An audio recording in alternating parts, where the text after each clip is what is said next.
కూడి వచ్చిన సేవకు నా హృదయపూర్వకంగా సాక్షి ఏంటంటే మా అమ్మగారికి ఒక 10 days బ్యాక్ హెల్త్ బాగాలేదు.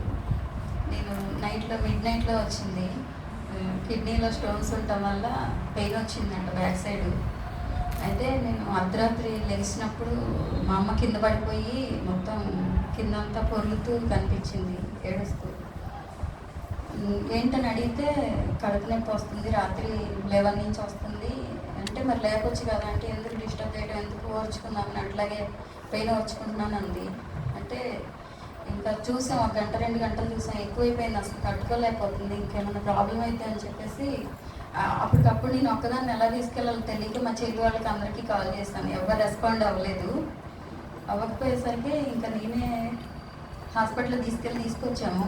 స్కానింగ్స్లో తీసుకోమన్నారు కానీ స్కానింగ్స్లో అయితే ఏం అర్థం కాలేదు. ఇంకా మళ్ళీ సిటీ స్కాన్ తీసుకొని రండి రేపు మార్నింగ్ వెళ్ళి అన్నారు. అలాగే తీసుకొచ్చాను. 2 days నుంచి అలాగనే అవుతుంటే ఎవ్వరు కూడా తర్వాత మార్నింగ్ కూడా కాల్ చేయలేదు. సరే నైట్ అంటే చేయలేదు, మార్నింగ్ అన్నా ఫోన్ చూసుకుని కాల్ చేస్తారు కదా, ఎవరు చేయలేదు. చేయకపోయేసరికి తమ్ముడు పిలుపు వచ్చాడు. 2 days తర్వాత నేను అక్కడ కూర్చొని ఉంటే అక్క ఏమైందని వచ్చాడు. అసలు అతనికి తెలియదు ఇలా జరిగిందని. దేవుడు మనం మొరబెట్టినప్పుడు ఆయన ఎవరో ఒకరి రూపంలో ఖచ్చితంగా వస్తారు. ఎన్నోసార్లు నాకు అటువంటి సందర్భాల్లో ఎవరో ఒకరు మనుషుల రూపంలోనే వచ్చాడు. ప్రతిసారి ఆపద కలిగినప్పుడల్లా తమ్ముడు ఆ రోజు ఎందుకో స్పెషల్గా వచ్చాడు, ఎప్పుడు రాలేదు. ఫస్ట్ టైం రావడం, వచ్చి కూర్చొని ఏమైందక్కంటే ఇలా సంగతి అని చెప్పాను. నేను చెప్తే ఇంక ఇవేం వద్దు, డాక్టర్స్ వద్దు, ఏ చెకప్లు వద్దు అని చెప్పేసి నేను ఇక్కడ మెడిసిన్స్ ఉంది నేను చెప్తాను అక్కడ తీసుకోండి తర్వాత చూద్దామన్నారు. యాక్చువల్గా అయితే నాకు ఒక 10,000 వరకు అప్పుడు ఖర్చు అవుతుంది అన్నారు. అప్పటికే 4,000 అయిపోయింది. ఇంకో 10,000 వరకు అవుతుందని నా ఎస్టిమేషన్. నా దగ్గర అమౌంట్ లేదు, ఏం చేయాలో అర్థం కాలేదు. నాకు సామెతల గ్రంథంలో 30వ అధ్యాయంలో ఒక సాక్ష్యము, మనుషులు ఎవరిని నమ్మినా కూడా ఎవరు కాల్ చేయలేదు, ఎవరు రెస్పాండ్ అవ్వలేదు.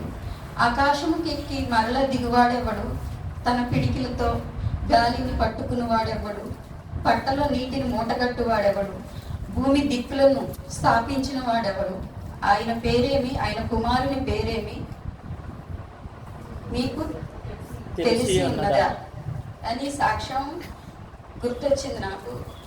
నేను జీవంగల దేవుణ్ణి నీతో ఉన్నప్పుడు నువ్వు మనుషుల పైన లోక వాళ్ళ పైన నువ్వు ఎందుకు ఆశపడుతున్నావు, నువ్వు వాళ్ళని చూసి నువ్వు ఎందుకు బాధపడుతున్నావు, దుఃఖపడుతున్నావు, నీకు సహాయం చేసే దేవుణ్ణి నేనే, నాకంటే బలవంతుడు ఎవ్వరూ లేరు, ఇవన్నీ చేయగల వాడిని నేనే కదా అని దేవుని సాక్ష్యం గుర్తొచ్చింది నాకు. అంటే దేవుడు నన్ను ఇలా ప్రేరేపించాడు అనిపించి మళ్ళీ దేవుడికి సారీ చెప్పి, ప్రభా మొట్టమొదటిగా నిన్ను నేను ఆశ్రయించాల్సింది, నేను మనుషుల పైన ఆధారపడి తర్వాత నిన్ను అడిగాను, క్షమించని చెప్పేసి అన్నాను. తమ్ముడు వచ్చాడు, ఇలా జరిగింది. ఇంకా మా అమ్మగారికి ఇంకా తర్వాత నుంచి ఏ పెయిన్ రాలేదు ఇప్పటి వరకు. దేవుడు ప్రతిసారి ఇలా మనుషుల ద్వారా నన్ను దర్శించి కార్యాలు జరిగిస్తున్నందుకు దేవుడి నామాన్ని మహిమపరుస్తూ ఇచ్చిన సాక్ష్యం దేవుడు దీవించిన వారు.